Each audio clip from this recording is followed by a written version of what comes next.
এই দলটি SDF football একাডেমির তিলক, তাদের টিম ম্যানেজমেন্ট রিয়াজ কামাল, রিপন দাস তারা জানিয়েছেন তারা ভালো টিম গঠন করবে এবং জেলা ফুটবল খেলোয়াড় সমিতির ক্যাপ্টেন জসিম তিনিও জানিয়েছেন যে আগামীকাল ভালো টিম গঠন করবে।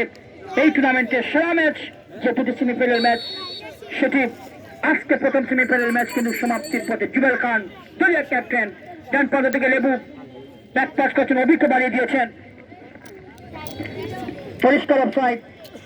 সহকারী ম্যাচ রেফারি তিনি পতাকা উত্তোলন করেন আমিরুল ইসলাম, হাসানুজ্জামান মিলন, কাউসার আহমেদ, রায়াস আহমেদ, চারজন ম্যাচ রেফারি আজকের ম্যাচে ম্যাচ রেফারির দায়িত্ব তারা পালন করে যাচ্ছেন। আলিফ দলীয় গোলরক্ষক শট নিয়েছেন, উদ্দেশ্য সেখানে শাহরিয়ার এবং অন্তর দেখতে পারেনি।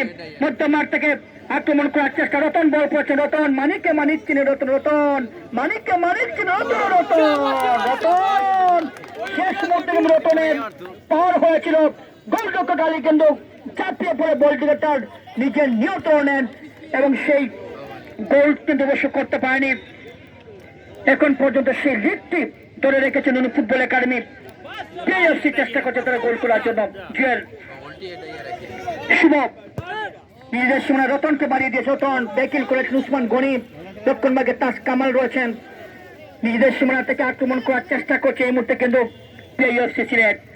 পিআইওএফসি সিলেটের দলীয় কোচ হিসেবে রয়েছেন খালেদ আহমেদ, ঢাকা আরামবাগের কোচ এবং আলিয়ামজুদ নুনু ফুটবল একাডেমির প্রতিষ্ঠাতা। শত শত ফুটবলারদের যিনি তৈরি করেছেন, জাতীয় লিগে খেলেছে, বি লিগে খেলেছে, সেই আলিয়ামজুদ নুনুর কোচিংয়ে এই দলটি খেলছে আজকে এই মাঠে। এবং আরেকটি দল তারা তাজপুর মঙ্গলচুনি মাঠে খেলছে এই মুহূর্তে, তারা বালাগঞ্জ ফুটবল খেলোয়াড় সংস্থা ফুটবল লিগে, যেখানে আগামীকাল আমাদের শাদিপুর নুমান ফুটবল একাডেমি তারা সেই লিগে খেলবে।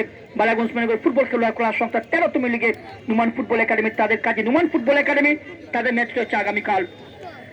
এই মাঠে দ্বিতীয় সেমিফাইনাল ম্যাচ। যথার সময় আসবেন, আস্তে আস্তে ঠান্ডা বাড়ছে এবং শীতের কাপড় নিয়ে আসবেন দর্শক, কারণ যাওয়ার সময় ঠান্ডা লাগবে, এই যে শীতের কাপড় নিয়ে আসবেন, আপনারা গরম কাপড় নিয়ে আসবেন। আমি আপনাদের সুপরিচিত দিচ্ছি যে আপনারা যখন বাড়ি থেকে আসবেন সেমিফাইনাল, ফাইনাল এবং ম্যাচ দেখার জন্য, যাওয়ার সময় ঠান্ডা লাগতে পারে, সেজন্য একটু গরম কাপড় নিয়ে আসবেন। আমরা আপনাদেরকে আমার ব্যক্তিগত পক্ষ থেকে সেটি আপনাদের আহ্বান জানাচ্ছি। ফ্রি কিক পিআইএফসি সিলেট পারবে কি গোল করতে?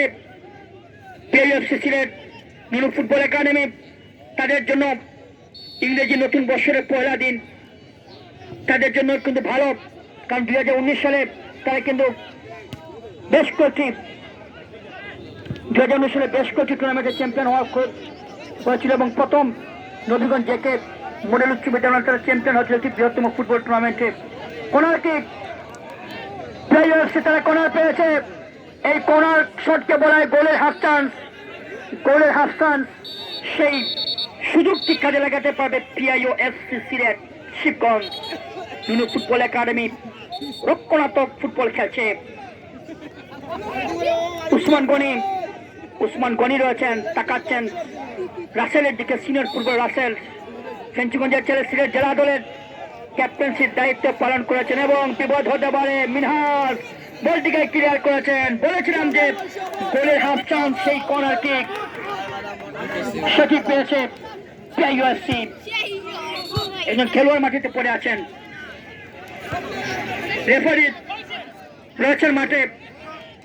আমি আহ্বান জানাচ্ছি যে আমাদের ম্যাচ রেফারি মাঠে রয়েছেন। শুধু দর্শক মন্ডলী, যেটি আমরা লক্ষ্য করলাম নুনু ফুটবল একাডেমি 2 গোলে এগিয়ে রয়েছে সেমিফাইনাল ম্যাচের শেষের দিকে। ম্যাচ